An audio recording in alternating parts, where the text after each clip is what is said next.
Hi, everybody in the audience. We're just going to give it like 30 more seconds and then we'll get going. But tell us where you're coming in from. Are you a person that's tapering? Are you off? Are you a family member? Are you a cheerleader for both of us? Like, who are you? Tell us who you are and we'll get started here in 30 seconds.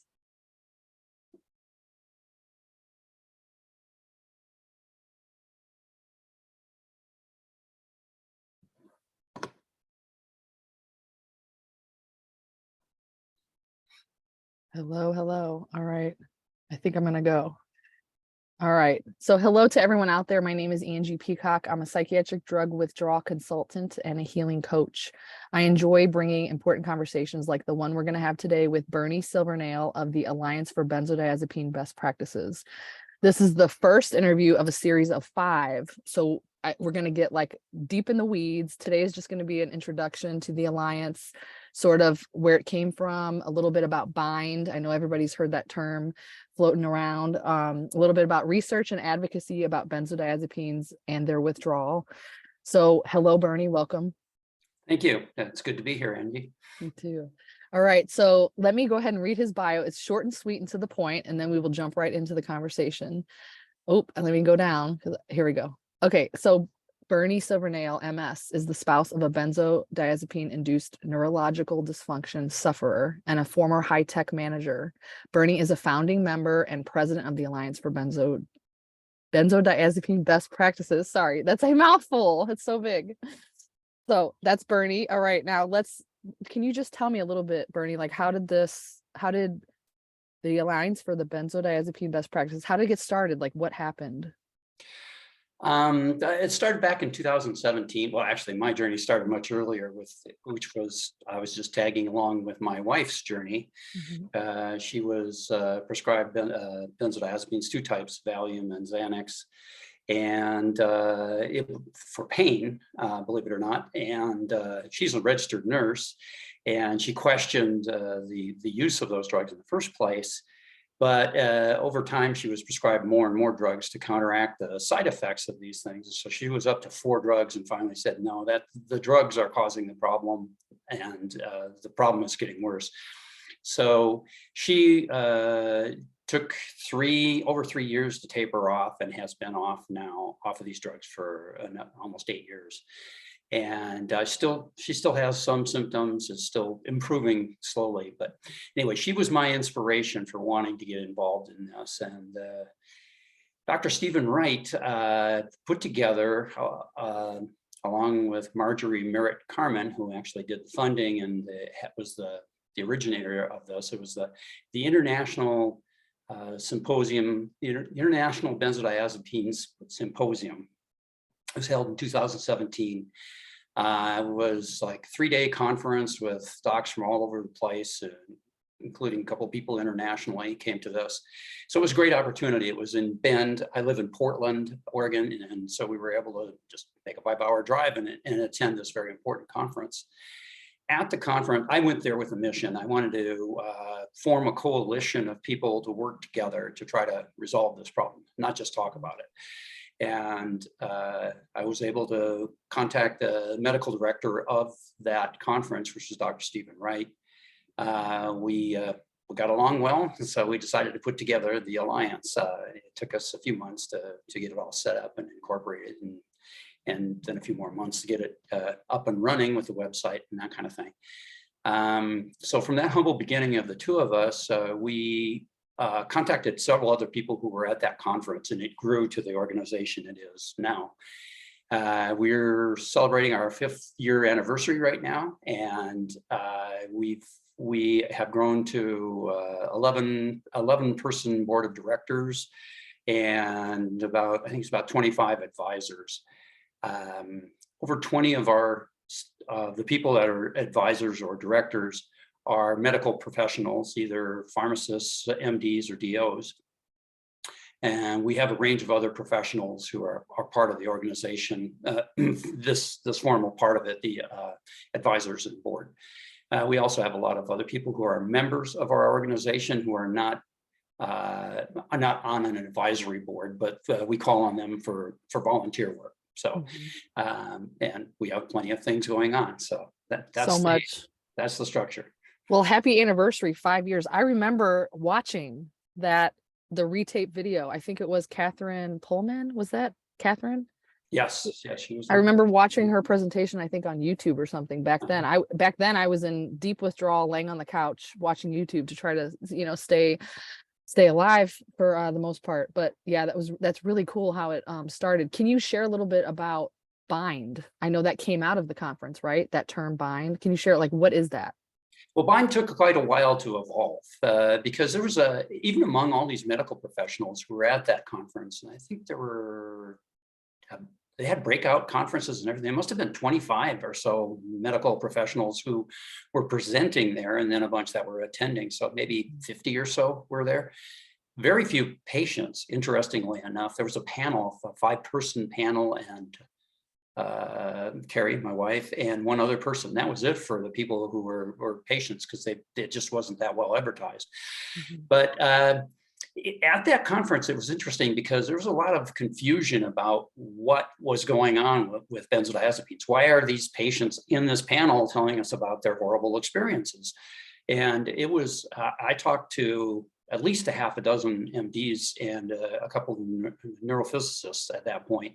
And none of them understood what was going on. They were surprised that there was this thing in the background they had never heard of. Some of them had various names for it: protracted withdrawal, or post-acute withdrawal syndrome, pause. A lot of them just called it ongoing dependence or ongoing withdrawal.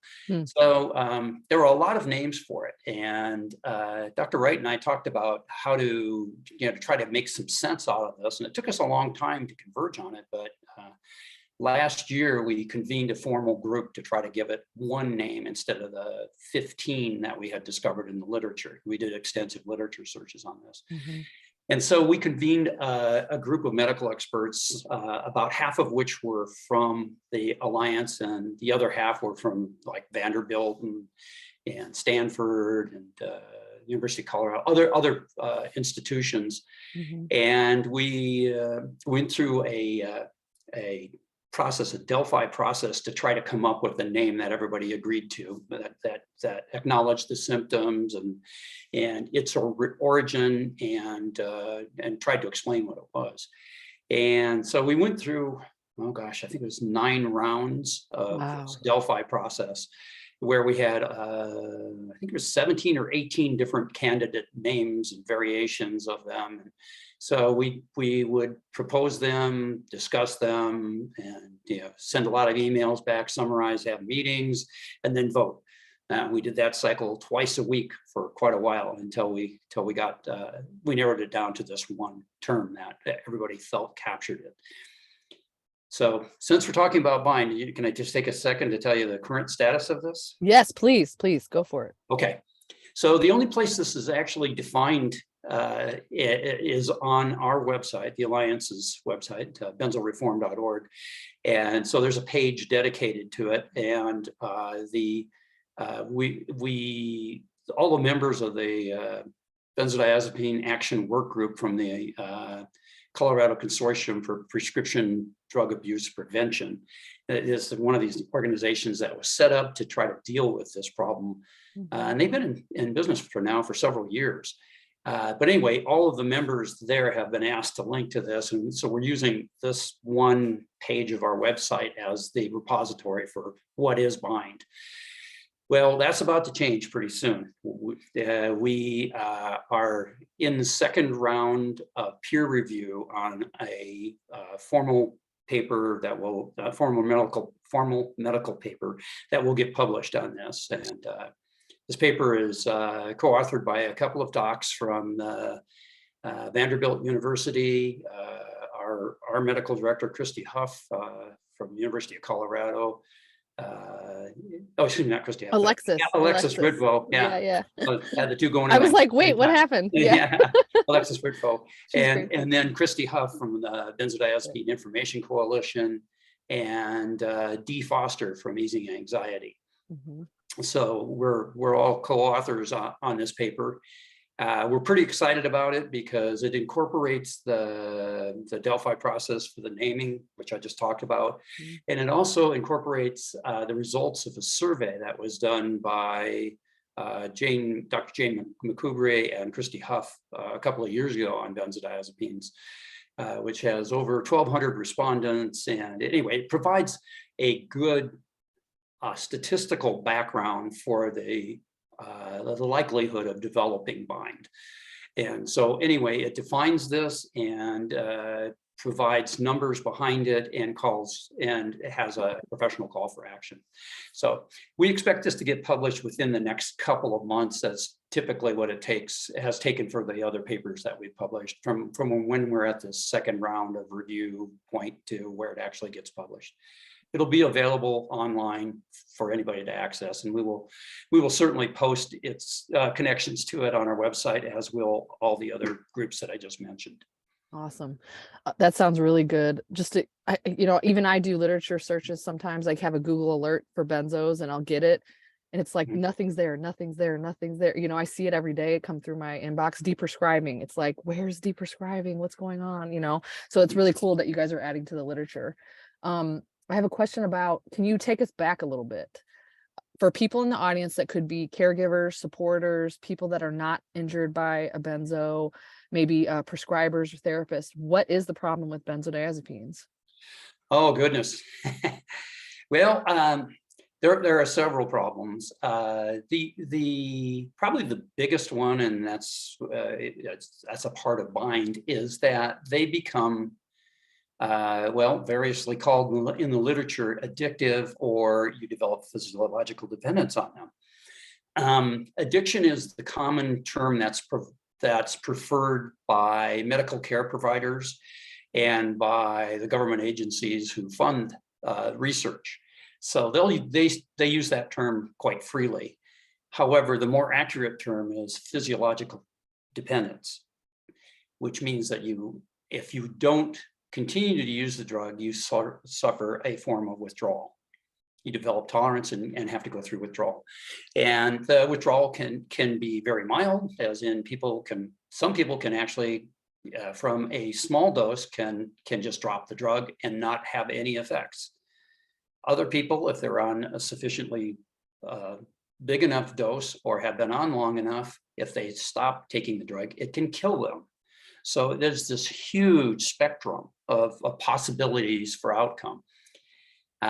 Just a number to stick in your head. For people who have been using benzodiazepines for more than 4 weeks, there's a 20% chance you're going to suffer a long-term damage from it. This is bind. 20% chance of developing bind if you use it for over 4 weeks. And there's various other types of problems that you can go through. Most of it's centered around withdrawal. There's, of course, a lot of side effects associated with the use of benzodiazepines, as they call them. They're effects of the drug. Mm-hmm. So the one that we focus on in the Alliance, and that is the source of, or the motivation for most of our research work, is bind. And we've published 10 papers on this so far. We have 3 more that are in process, including the one I just mentioned. And we have a book that we published that's the best in class book on benzodiazepine, written by 12 MDs, only one of which was is actually an Alliance member. All the rest were other MDs that we put a coalition together to develop this book. It's called The Benzodiazepines Crisis. Mm-hmm. So that's our research side. We do a lot of that kind of thing because that's how you motivate change in the medical community. It has to be based on literature. And just lots of stories of people suffering, like what Angie has experienced, and what the people that contact her have experienced, or what people see through Benzo Buddies or any of these other organizations. That isn't enough. They want to see these research papers, and that's the gold standard for them. If it makes it through peer review, then they're more likely to look at it. So that's why we focused at that level. That's a really good point.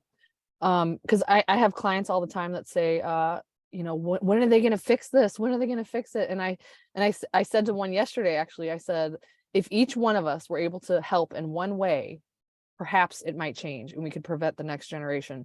But it was like, I'm not convinced that would do it. You know, I'm just not convinced. It needs to change at the academic level and the training of physicians for them to even pay attention.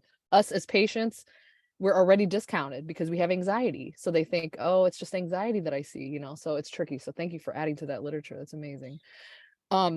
Really quick, specifically, when you say bind, can you spell out like what are the symptoms of that? Or what are we looking at when we say withdrawal? Just for people that don't know. Okay. Well, they're highly variable and they come and go. That's part of it. There's this windows and waves phenomena where they either exacerbate or diminish. It's one of the most difficult diseases to characterize because they've been over 140 symptoms associated with Wow. withdrawal and bind, because you think of bind as a continuation of what you go through, and withdrawal sometimes worse and sometimes not as bad as the withdrawal process. So the most common ones are usually an exacerbation of the indication that the drug was prescribed for originally. So if you presented originally with anxiety and that's why your care provider prescribed them, the chances are pretty good that during the withdrawal process and possibly during the continuing bind process, you will experience elevated anxiety. It tapers off after a time, after your neural system adapts, but that is highly variable. Like I said, it can be 0 days to years. So it really depends on the individual. The other classic reasons for prescribing benzodiazepines also show up too. Insomnia. You can have an increase in insomnia. I'm not the medical expert here, so I would leave the full list of symptoms to someone like Alexa. You're going to do an interview. Yeah, we'll interview her. We'll ask her that question for sure. Yeah, she's the best authority on this. Some of the symptoms are really weird. I'll just have to say one that is extremely common is what is a little bit hard to explain. It's called net neural load. Ooh. So you think of things that are normally pleasurable in your life, like the wind blowing on your face and the sunshine and the brightly colored leaves in the fall, sounds and smells. With this phenomenon called net neural load, those add up and they actually become disturbing somehow, either painful or where it turns into you have balance problems associated with it. So that's only the only real common threads we've been able to from a layman's viewpoint, point out here. One is net neural load. So if the more stimulus you get, the more likely you are to get these other increased symptoms. And so it's that and the windows and waves phenomena where they come and go. Those are the big distinguishing characteristics. Now, they happen to also distinguish several other types of diseases, such as fibromyalgia, chronic fatigue syndrome, some versions of MS, and I could go on. There's several other look-alike things here, so it's not easy for your prescriber, for your clinician to figure out what's going on. So unfortunately, patients are kind of left. They can't just walk into the office and say, "Doc, fix me." You have to help your doctor understand what's going on. Absolutely. Yeah. And they may not know about benzodiazepine problems, so you just spend some time educating them. Well, and maybe it's not in the differential diagnosis, like, is this patient taking a benzo? Could this be from the drug? I don't think that's a part of their training as of yet, you know? Well, there is some good news on that part. Yeah, we have a few of our members, our directors and advisors who are educators as well as clinicians. And so they're at various universities. And the one theme that they have all been telling me is that the education system has gotten much more savvy, at least from the ones that they're affiliated with, about benzodiazepines. And that I found that very encouraging, because we had one of our programs that we had running was trying to find a way to get the medical exams that all docs are required to complete before they finish their training, to get those exams to have more questions about benzodiazepines in them. So we had a whole program launched for that. It's an influence campaign that takes a lot of time and effort. And but the feedback from these docs is that the newly minted interns are coming out with a much better understanding of the perils of overprescribing benzodiazepines. In fact, 2 of them told me that they're concerned that they're not using enough benzodiazepines, because there is an appropriate use of benzos. But from what I've read in the literature, and particularly from Heather Ashton's work and her son, John Ashton, talking with him, they had swung to the point where they were not advocating the use of benzos beyond 2 weeks. And most of the literature, we spent a lot of effort trying to get the focus down to 2 to 4 weeks, because there was a lot of literature that said 4 months, or the long term is completely safe and all that kind of thing. So we've gotten it narrowed down to the 2 to 4 week realm. But so anyway, the medical education seems to be better now. So the newly minted doctors and pharmacists are much more aware of the problem. The difficulty lies with the folks who are trained previously and really have no motivation to retrain. They know these drugs. They've been prescribing them for years. They work. And unfortunately, for the long-term injury sufferers, they do work initially. It's knowing when to stop using them or not to increase the dose when the patient doesn't respond properly. That's a common problem.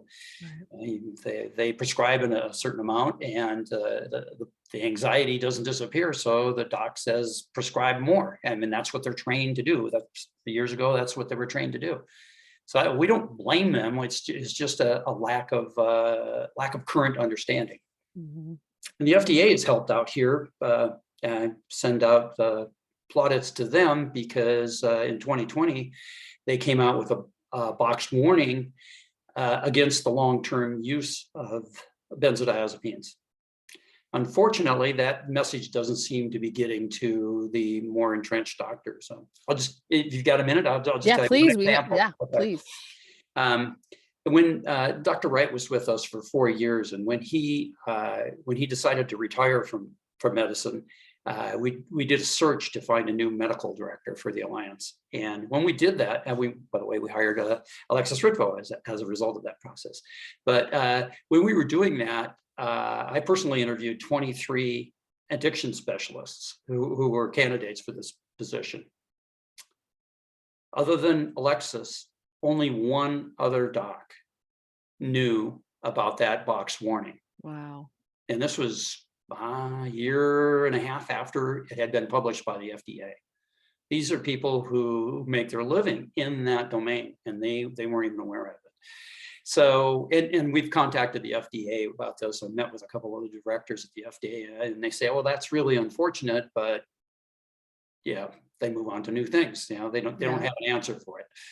A fun story about that boxed label is, back then, there was a bunch of us from Benzo Info Coalition. We were trying to get patients to submit testimony, and literally, guys in the audience, we were laying in our beds, sick as dogs, filing these Medwatch reports. And the FDA took those. And actually, at the time, I asked Bob Whitaker from Mad in America, I was like, is this really going to work? Is this going to help? And he said, it doesn't matter. Keep doing it, because it does add to the database. Like, there will be data there someday. He's like, the FDA isn't very good at reading the data, but it's there. So we kept going. And then they actually did take into account all those reports that we had filed, like one by one. Patients, like, we would just find them in the Facebook groups and say, hey, can we file a Medwatch report for you, or can you do it yourself? And if they were scared, we'd help them through that. So I think that was one idea, one way that we did advocacy, even when you're sick, to try to help the problem. Yeah, that was before the alliance got formed. We were on the tail end of that campaign to file, and we still have a thing up on our website saying, Please if you've file. been affected, file your make a what do you call it, an error report, problem report through Medwatch. So we still have a hot link, and we ask people to do it. But you're absolutely right. There were over 500 personal stories that they referenced in the white paper that backed up this change from the FDA. This is like a 100-page white paper they drafted with, I don't know, 140 references or something like that. We have a copy that we read through that and analyzed it. And we were pleased to see that those personal stories that you guys were inspired to write, that did make a difference. So keep it up, because they still watch this. We know they still pay attention to this. There've been over in the last, I guess, I'm trying to think of the time period, but I know there's been over 300,000 complaints against benzodiazepines. Wow. Until 2018, they were the most complained against drug class. In 2018, the opioids overtook them, but it wasn't until then that they became more complained about than benzo. Benzo is still number 2. Yeah. So Fascinating. yeah. Yeah. But, and then one thing I learned about the FDA when they issued that black box warning, the problem is FDA is a regulatory agency, but it's not, what's the word, enforcement. So they can't. That's DEA. Yeah. So I asked, like, well, why if this came out, why is that not translating to clinical practice? And it's because it's up to the provider to read it or to know about it. There's no like, they don't send an email from the FDA to every doctor on the planet and say, hey, by the way, we just changed the black box warning. So it doesn't translate like that, which I think is kind of wrong somehow. Like, how does it drizzle down? Like, when you make a regulatory change at the FDA level, why is that not getting to clinical practice? Well, I can't state the specifics of why that would be the case. I do know that the FDA posts whenever they make a change like this, they do post that on their official website for it. Oh, by the way, a word about that, and we have a warning on our front page about this. If you just do a search for the FDA information on any benzo, the first page that you get on Google will give you the wrong results. Whoa. Because it'll give you the FDA results. They're always number 1 to number 3 in the results. Like, for example, if you look up Valium label or Valium prescribing information, those are the 2 terms they use, label and prescribing information. And if you look those up, within the first 3 items, you'll see the FDA official information. You read it, it's out of date. It doesn't contain, in most cases, it doesn't contain this the box warnings. Neither this one nor the one they just issued last year about use of benzodiazepines during pregnancy, because your child winds up being dependent when they're born and they have to go through withdrawal. Oh my God. Yeah, exactly. So these have been issued, but we've been trying to work with the FDA to get them to change how the prescribers connect with this information, because they connect with the wrong thing if they just do a Google search. Unless they go to a specific site that the FDA uses for the latest information, which is it's in the search results, but it's like page 2, hit number 27 or something. And docs are just humans, so they're going to go to the first FDA they see, and that's part of the reason that there isn't change, because they get this. We're drafting a little letter to Google now to try to ask them to help us to get this change, because it really is the search engines. Then if we're successful there, we'll go to Bing and the other ones and ask them to change also. So two thoughts I just had while you were sharing that is, one, are these FDA changes going to translate to academic training for the new docs coming out? I don't know if you know the answer to that. But then the second question is, this is always my concern. Anytime there's a legislative change or advocacy or something in the media, anything, is that docs will have a backlash, like, benzos are bad, cut everybody off. And that's opposite of what we want. We don't want anybody to be cut off of a benzo we're asking for safer prescribing and safer deprescribing if the patient wants that, not like a mandatory, you have to get off because they're bad, So can you say anything about what I was thinking? Yeah, so we share that concern. We've talked to a lot of patients that have that concern, and it's a very real concern. It's a matter of how much an individual doc how much energy they'll put into understanding what the problem is and how to deal with it. The best practices call for a patient-led taper assisted by your physician, and so everywhere that we have any chance to influence this, that's what we call for. We've seen in the opioid crisis that indeed has been the reaction of some of the doctors. It's difficult to manage patients with this kind of physiological dependence or addiction.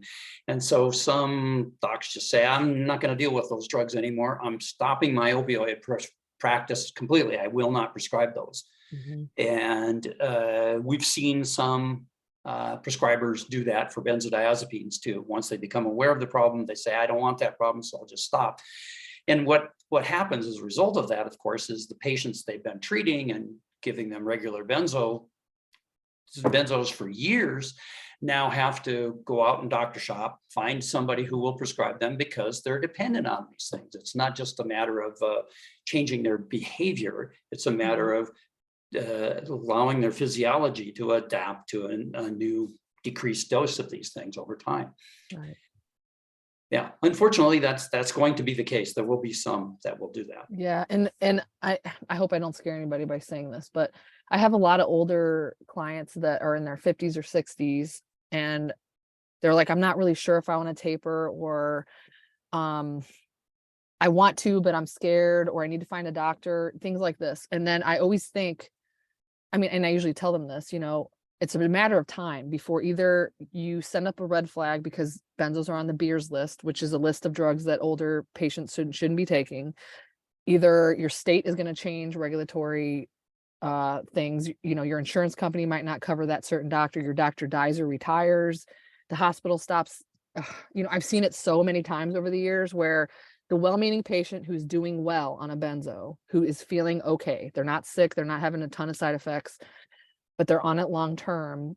I worry for them that it's a matter of time before either this is going to finally break open that benzos are that bad and shouldn't be prescribed long term, and then people cut, I don't know. So what do you think about that? I know it's kind of scary subject. Well, first of all, what we're focused on in the Alliance is trying to prevent the initial long-term prescription. So that's where a lot of our energy goes. In terms of patients who are on these things long-term, most of our docs encourage people to try to find a lower dose. Mm-hmm. Move to a lower dose if you can. And if you can tolerate that, try another lower dose. The goal is to eventually get people off. It's not to cut them off, certainly, right, but it's eventually to remove the dependence. And unfortunately, these drugs seem to do some sort of neurological damage, which we funded a big study at the University of Arizona. We spent a lot of money on this thing, and to try to understand the root cause of this. And it was an animal study, and we published 3 papers on this. And they still were not able to understand the neurophysiological problem that is induced by longer term use. What does it actually damage? There's several theories about this, a couple of real popular ones that several people have ascribed to, several papers. But the bottom line is the healing takes a long time, and we just have to allow people to have that time. There's a couple of docs in our organization who have not been able to find a way to get people off completely. They taper them down, and depending on the situation, it's a balance. So trying to find a place where there is minimum symptoms and maximum life engagement, minimum life impacts, and then they will just maintain people at that lower dose. But almost universally, it's a significant drop in the dosage that they were presented with originally. a lot of these are what they call legacy patients. Mm-hmm. Another doc prescribed and kept ratcheting up the amount. Maybe they're on 2 or 3 of these things. And then the benzo aware doc gets them and does a review and then slowly tapers them off, usually to 1 medication and usually at a much lower level. Some people wind up just staying there for a really long time. And if they feel they're capable of knocking some more off, they do it. So it's one of these hyperbolic curves. It's not just a chop. Like that's been the standard in the medical practices. You know, there's just a cut, but now it's more of this taper that goes off slower and slower over time. That's it. Yes. Thank you for talking about that. So let's go back to the Alliance. I know you kind of mentioned it earlier, but can you tell us the focus of the Alliance? So like research, education, advocacy, like I know you talked about some papers, some research. So like, what does the Benzo Alliance do the best? Like what do you guys have on the horizon? Okay, well, we have the best in class website for medical professionals. Certainly, we have a lot of information up there for patients and for those who can digest it. All of the things that we provide for medical professionals to help them do better practice is also available. So if you want to understand the problem and its solutions in depth, we have a really good website for that. I already mentioned the research thing and our research papers. We just did another one a couple of days ago. We've done 52 continuing medical education programs to medical professionals, usually doctors and pharmacists. We've reached, I think it's about 4,000 MDs now through this training.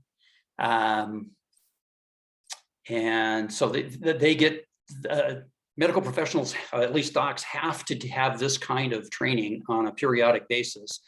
So not necessarily on benzos, but they have to have some form of medical training. And so they get these credits that go towards their mandatory requirement.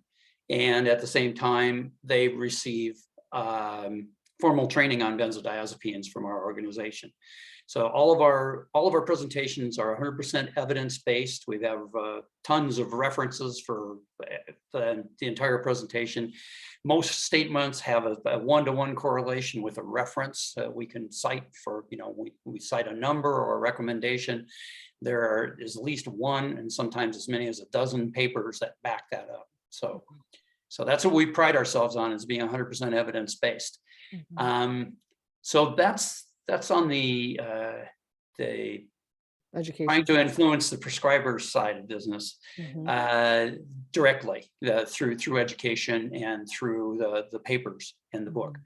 The other thing that we have underway is we're working with a couple of different legislatures, state legislatures, to try to introduce or to improve existing introduced legislation that will provide the right guidance for prescribers relative to benzo prescription. That usually means no long-term prescription without a series of more difficult reviews. So we've been part of the Colorado legislation, which we view as the model legislation for this. It's actually not only the legislation has been in place for over a year, but their actual integration with the medical practice within the state has been in place for that amount of time. And they actually have systematically enforced restrictions on benzodiazepine prescription. Initial prescription, especially for anything over 14 days, they have to go through a much more difficult process. Nice. So we're working with a legislator in New Jersey, working with Jody Burns in Massachusetts to try to improve the legislation that's been proposed there for the 4th time. Yep. Trying to find a way to improve that so it'll increase the chances of it being acceptable by the Massachusetts legislature. Mm-hmm. And there are a couple other states we're in earlier discussion with to try to see if we can forward a model legislation through try to find an advocate in other states. So if any of the people seeing this are connected with any legislators or know how to connect with them, and you think there may be an openness to model legislation for benzodiazepine to restrictions to reduce the unnecessary initiation of benzodiazepines. Not only unnecessary, but harmful. Please contact me. Yeah, that would be great. We'd love to have more connections there. We're also working with some state medical associations, and we know we're connected with the alphabet soup of government organizations, federal, primarily FDA. We have a pretty good working relationship with them. We have our second safe use initiative proposal into them. This is a joint project with Kaiser Permanente, and if they accept that, we'll have a multi-year program that's under the aegis of the FDA, but Kaiser Permanente will be leading it, and we're an agent with them. We originated it, and Kaiser is now our partner on it. So too early to say anything about the success of that yet, because there's a two-stage process and we're still in the first stage. We are working with prescription benefit management companies, PBMs. These are the folks that decide. They work with pharmacies. I'm not very good at explaining this, but they work with pharmacies, and typically big pharmaceutical chains. They have their own PBMs, and what they do is they decide how to dole out the various drugs, what they'll pay for, how many doses in a given amount of time. We've found one particular PBM, it's a little too early to talk about them, who is willing to work with us on a research project there to demonstrate the positive effects of properly managing benzodiazepine prescription at the initiation level. So they call them benzo naive patients, so it's first prescription folks. Right. So we're doing a lot of these. There's a few others, but we're doing a lot of these types of things where we're trying to not just publicize the message of the problems associated with benzos, but trying to actually influence the prescriptive practices. Excuse me. Yeah, so that's the idea there. Honestly, Bernie, it gives me a lot of hope. You're giving me hope that things will change. You know, like I didn't even know all this was going on in the background. I'm happy to hear it. Like it helps me because I work with people affected by this, and I see their suffering every single day. And it's like, why is this still happening? Like you feel so helpless, So this really, this helps. Yeah. Well, what we've learned is, and there are several papers backing this up, is that educating prescribers alone will generally not change their behavior.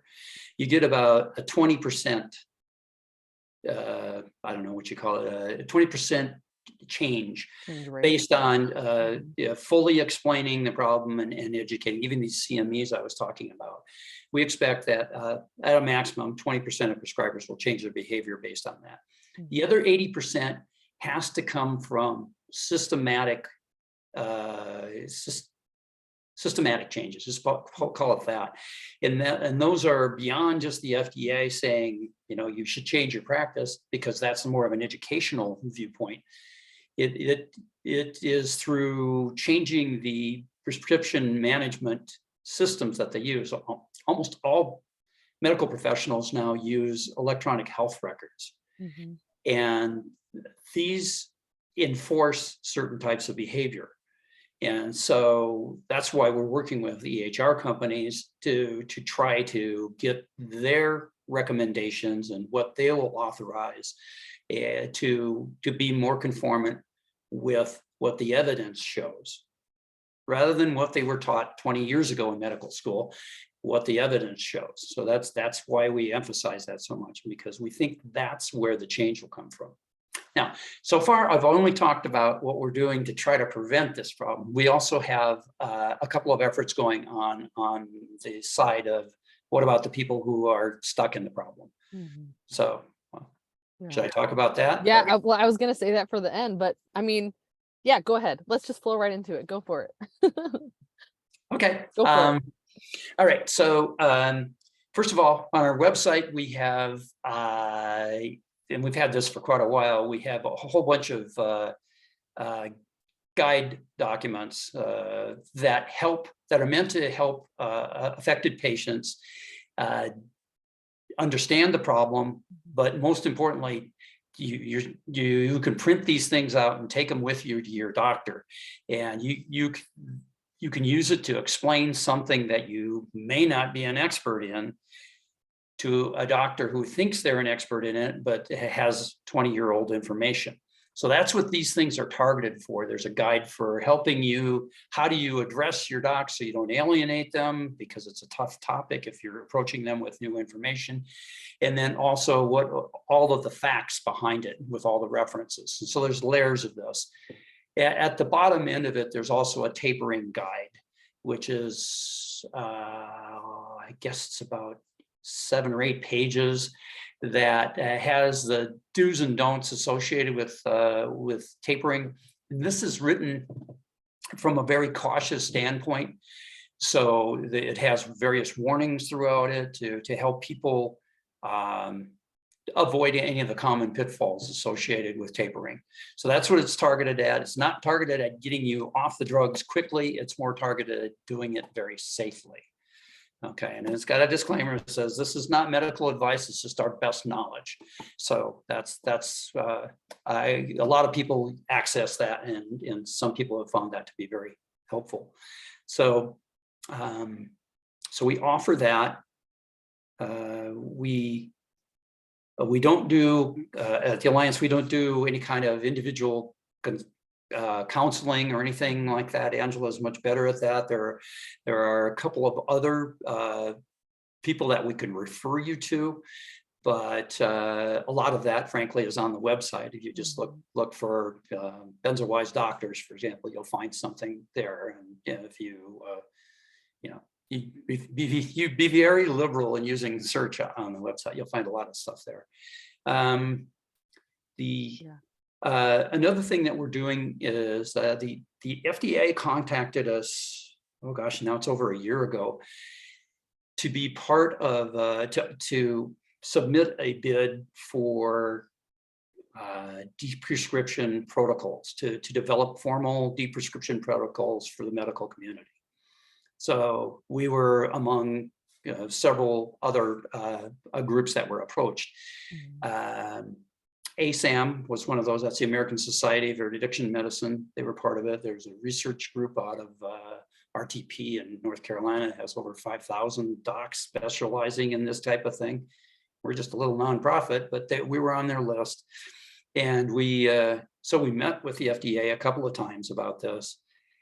And all of the organizations, including this big organization, initially said they wouldn't do this because it was a multi-year, multi-million-dollar project, but it was too big for us and it didn't meet the needs. I'm guessing it was not enough money or not enough time for the other organizations. So everybody kind of walked away from it. And that left the FDA with a bunch of money and nowhere to go. And so they contacted, or somehow they found a way to work with ASAM. So ASAM is now leading an effort with FDA backing to develop a benzodiazepine deprescription protocol, an official one that will have backing of basically an alphabet soup of medical professional organizations. I think there's 7 of them that are working with ASAM. We're also working with them in an advisory capacity. One of our advisors is part of the team, and they've contacted us for some of the patient experiences that we've had also that we're able to connect them with. So we're in a more of a review capacity there than a drivership thing, but I thought it was significant that the FDA contacted us in the first place. So yeah, look how far you've come from the Oregon conference to now. That's amazing. Amazing. All right, so we have a couple questions from the audience. I'm not sure if you can answer them, but how about this?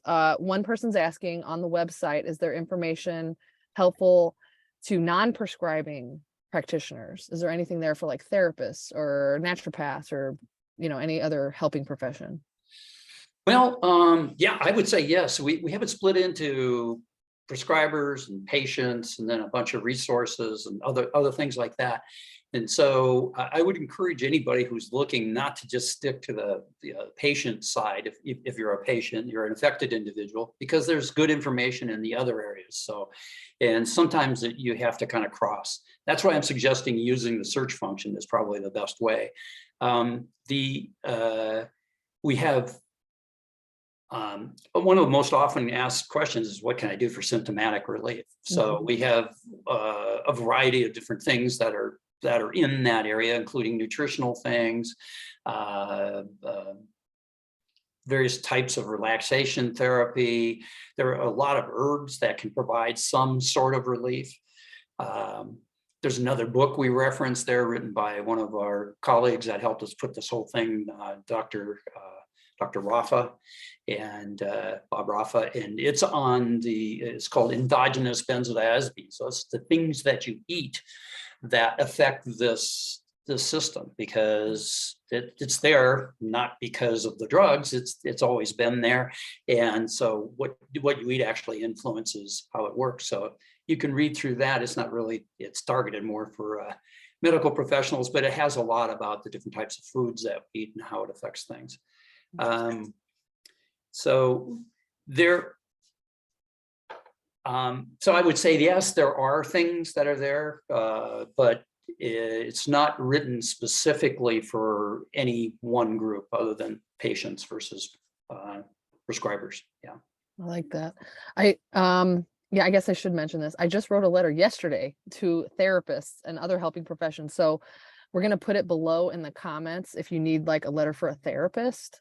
I just wrote that yesterday, actually last night, and I think it's pretty good. It kind of just gives a quick overview, but that's separate from your website, which is benzoreform.org, correct? Correct. Yeah, Correct. there's so much stuff. I just searched food and was like, "Ooh, I'm gonna read all this later." Yeah, it's good stuff. It's good stuff. Okay, well, so it's a lot. It's too much for some people, but it's okay. It's try to be good. complete. Yeah. Yeah, I don't think there's too much. Just keep it coming. It's excellent. So I guess we're coming to the end. I want to ask, I guess, two more questions. So one is, I know that you're a caregiver of someone who's been through bind. So we have a lot of caregivers in the audience. We just did an interview with Travis, who was a caregiver a couple weeks ago, and that interview was very well received and it helped a lot of families. So can you just share like your own personal side, like what can help if you're a caregiver? Just being compassionate, I think, is the main thing. The symptoms change so much, and some of them just don't make any sense from the outside. And fortunately, my wife Carrie is very articulate, so she'll explain what is going on. I'll often ask her, give me your top 5 symptoms for right now, and they vary a lot throughout the day, and both in terms of severity and whether they're even present or not. So I would say that's the number one thing, is don't give up, and be compassionate. You just have to, and don't take it personal. I guess would be another thing, because if you're the one you're taking care of seems irrational or cranky or really depressed, if you just take a little step back and say it's the injury caused by these drugs. Think about it as the injury, not the person. And that reframes it enough that always gives me a breath of fresh energy when I do that. I love that. That's excellent. That's excellent. Okay, so the last question, I guess, but it's always that I like to end on a little hope. So what hope can you give? You've already given me a ton, honestly, but like your closing thoughts about hope for legislation, hope for research, hope for the problem, hope for healing, like anything on the hope side. What can you share? Well, the first thing is, on the personal side, you will get through this, and things will get better. Yeah, but it may take a long time, but you just have to stick with it. And on a personal basis, you will get better as an affected individual, or as the person providing that care, things will get better overall. Your life may not go back to normal because this is one heck of an experience. I know it's affected us permanently. So that's on the personal side. On the professional side, people are listening to this now. The FDA has engaged on this after, well, they denied a previous petition that was written way back in 2008. And it was pretty much rejected out of hand. And here they came back in 2020 with, oh, we discovered this thing. And they did very thorough research to come back with that. But they moved in the right direction, is my point. And they continue to move in that direction. And there's interest in it. And there's a sympathetic directors at the FDA who have recognized the problem.